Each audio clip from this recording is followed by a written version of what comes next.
Hey everyone, I'm going to show you how to fix Facebook notifications not showing on iPhone. So to start, open the Facebook app.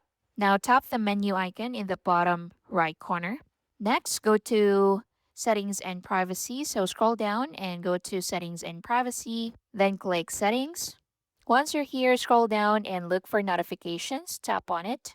Then make sure the notification types you want, like comments, messages, friend requests, tags, etc., are turned on. For example, comments. So let's click comments and make sure you enable all of these.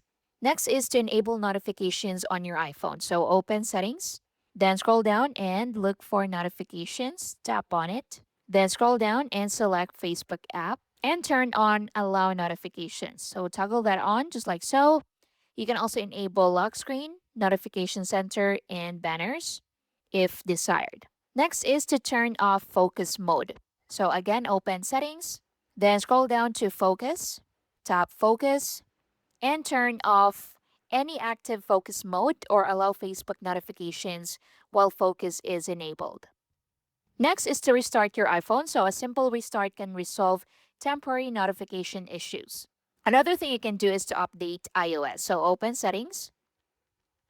Once you're on settings, scroll down and go to general. Scroll down a bit and go to software update and install any available iOS updates. Then go ahead and check again and see if that works. And that's basically it. Thank you for watching.